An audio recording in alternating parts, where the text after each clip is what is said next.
कि जनता की सेवा करने की प्रेरणा इन्हें कहाँ से मिली, राजनीति में आने का इनका उद्देश्य क्या है, बेटी बचाओ बेटी पढ़ाओ को लेकर ये क्या कहना चाहेंगे। सबसे पहले आपका स्वागत है वीरभूमि न्यूज में। आपका नाम और आपके गाँव का नाम। मेरा नाम अंकित, गाँव नंबर से और अब की बार वार्ड नंबर 13 से निर्दलीय उम्मीदवार। जनता की सेवा करने की प्रेरणा आपको कब से और कहाँ से मिली है।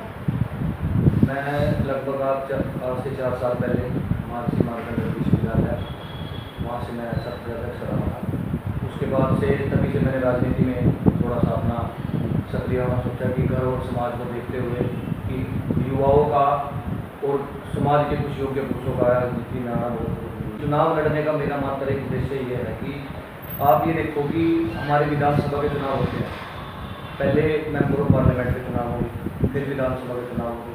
वे सभी चुनाव पार्टी स्तर पर क्यों होते हैं। एक ग्राम पंचायत चुनाव, जिला पार्षद चुनाव, जो भी ये चुनाव है, यही तो सिर्फ चुनाव एक ऐसे हैं कि जो आम जनता तक पहुँचकर उनकी समस्याओं को सुन सकते हैं, पर इनमें भी पार्टियों का इंटरफेयर पूरा है। इन चुनाव से पहले पार्टियों ने एक मीटिंग बिठानी है, वहाँ के जो उनके सरपंच होंगे, उनके जो भी गांव के अंदर लीडर होंगे, उन सबको इकट्ठा करना है और चुनाव से पहले एक मीटिंग करनी है। मीटिंग में किसी भी योग्य का नाम उन्होंने घोषित कर दिया और पार्टी को उन्होंने सौंप दिया। पार्टी के पास जब 20 या 30 बंदे मीटिंग करके कोई नाम देंगे तो पार्टी उसको नाम मना नहीं कर सकती। पर आप एक चीज़ तो देखोगे, क्या कभी किसी भी पार्टी ने, किसी भी सामाजिक दल ने, सामाजिक संगठन ने किसी भी युवा का, किसी बेटी का, किसी भी कोई समाज सेवी का नाम आगे दिया है कि तू आगे बढ़ और चुनाव लड़?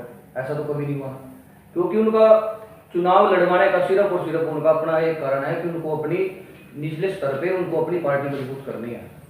पार्टियों ने नारा भी दिया हुआ है कि जिसका गांव का बूथ मजबूत उसकी पार्टी मजबूत। जब उनके गांव के अंदर लीडर ही नहीं होंगे तो वो अपनी पार्टी का काम कहाँ तक कर सकेंगे। युवाओं को आगे बढ़ने का तो मौका सिर्फ और उनको सिर्फ वोट लेने के लिए और कुछ नहीं है। बेटी बचाओ आंदोलन बोलने के लिए है, सिर्फ आगे कोई नहीं लेके आता उनको। वरना कोई भी पार्टी है, कोई बीजेपी लगा लो, कांग्रेस लगा लो, इनेलो, कितनी भी पार्टियां हैं, उनको आगे लेके आए कि गांव में से कोई भी व्यक्ति हो जो पढ़ी लिखी हो, ऐसा ग्रेजुएशन गाँव में से कोई नहीं है, कोई युवा ग्रेजुएशन नहीं है, कोई लड़की, ऐसा तो कुछ नहीं है ना। उनको आगे लेके आए कि तुम चुनाव लड़ो, एक बार मौका तो देके देखी, पर अगर ऐसा उन्होंने कर दिया उनकी पार्टी खत्म हो गई। ये राजनीति में मेरा इतना बड़ा तो कोई तजुर्बा नहीं है। मैं भी एक किसान परिवार से, मेरे पिताजी किसान है। पर हाँ, इतना जरूर है कि अगर कल मैं उनके बीच में कुछ योग्य उम्मीदवार बन के या मैं कल जीत के अपनी सीट से आता हूँ, तो मेरा विचार है कि मैं उन 22 के 22 गाँवों में एक टीम बनाऊँ। 22 के 22 गाँव में कुछ योग्य, उसमें चाहे युवा हो, चाहे उसमें लड़कियाँ हो, चाहे कोई भी योग्य पुरुष हो, मैं उनकी एक टीम बनाऊँ। क्योंकि गाँव में मोस्टली आपको पता है कि समस्याएं क्या हैं।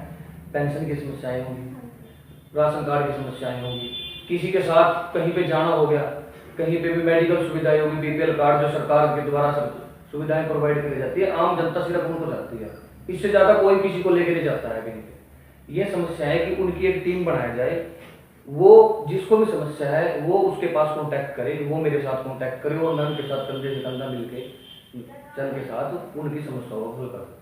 अभी तो हरियाणा में सबसे ज़्यादा देखो युवाओं की जो मैंने देखी है समस्याएं, ये तो मैंने बताई आपको कि पेंशन की, बुजुर्गों को तो पेंशन की समस्याएं होती हैं, क्योंकि आपको पता है कि जीवन व्यतीत करके उसके बाद एक बुजुर्ग यही सोचता है कि मेरी आय के लिए कुछ बने।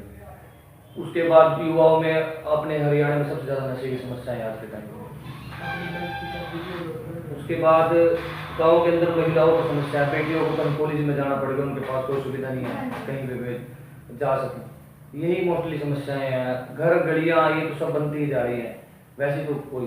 अभी आपने बताया जैसे गांव की लड़कियों को, गर्ल्स को बाहर जाना पड़ता है कॉलेजेस के लिए, तो शिक्षा को लेके आप क्या कुछ मतलब कि प्रबंध करेंगे जिससे कि लड़कियों को, गर्ल्स को मतलब कि ज़्यादा परेशान ना होना पड़े। तो अभी वो जाती हैं कॉलेजेस के लिए, उन्हें बाहर निकलना पड़ता है, बहुत सारी समस्याओं का भी सामना करना पड़ता है, तो उसके लिए आप क्या करेंगे। शिक्षा के लिए तो आपको पता ही होगी, हमारी वर्तमान सरकार ने नारा दिया हुआ है बेटी बचाओ और बेटी पढ़ाओ। वो आपको दिख ही रहा है कि हरियाणा सरकार में कितना काम हो रहा है। आज आप खुद ही देख लो हरियाणा में पढ़ाई की स्तर कितनी नीचे है। आप जब तक किसी व्यक्ति को आगे नहीं लेके आओगे तब तक आप इस चीज में कभी भी अव्वल नहीं आ सकते। नशा तो हमारे यहाँ पे बहुत ज्यादा हुआ है। यहाँ पे क्या पूरे हरियाणा में, उसके लिए ये एक आपके माध्यम से सरकार के द्वारा अपील है। देखो, राजनीति सब चलती रहती है, राजनीति करनी चाहिए, अच्छी बात है। जब तक लोग, अच्छे लोग, बुरे लोग जैसे भी हैं, राजनीति के अंदर नहीं आएंगे, राजनीति का कभी सुधार नहीं हो सकता। और ऐसे ही चलता रहेगा कि कोई भी आएगा राजनीति में, उसको गलत बोलेगा, उसको सही बोलेगा। पर आपके द्वारा अगर ये सरकार तक बात आती है तो ये एक हाथ जोड़ के विनय निवेदन है कि नशे के ऊपर सख्त से सख्त कदम उठाया जाए। और ये जो जुर्म है, दूसरे तीसरे दिन कभी किसी के साथ गलत हो रहा है, कभी किसी के साथ गलत हो रहा है, इस चीज़ के लिए भी सरकार के द्वारा सख्त से सख्त कदम उठाना चाहिए। क्योंकि ये किसी के साथ नहीं है, ये कल उनके साथ है, आज हमारे साथ है, कल सरकार किसी के भी परिवार के साथ है। और इस चीज़ को एक इंसानियत के नाते लेना चाहिए, क्योंकि सबसे पहले धर्म इंसान। हमारे चैनल के माध्यम से जनता को क्या संदेश देना चाहेंगे आप? बस विनय निवेदन तो यही था कि सरकार को भी नशे के खिलाफ, और ये जो जुर्म रोज हो रहे हैं, कभी अम्बाड़ा में, कभी पानीपत में, कभी कभी है, इनके खिलाफ सख्त सख्त कदम उठाना चाहिए। जैसा कि आपने सुना, जिला परिषद के भावी उम्मीदवार अंकित राणा ने कहा कि वे अपने वार्ड का ज्यादा से ज्यादा विकास करेंगे, हर समस्याओं पे काम करेंगे। इसी के साथ वीडियो को ज्यादा से ज्यादा शेयर करें। अगर आपके आसपास कुछ गलत हो रहा है तो नीचे दिए गए नंबर पर संपर्क करें। हम आपके पास बने हैं और बने रहेंगे। इसी के साथ बने रहिए मेरे साथ, मेरे सहयोगी कैमरा पर्सन सोमनाथ के साथ। देखते हैं ताजा रिपोर्ट।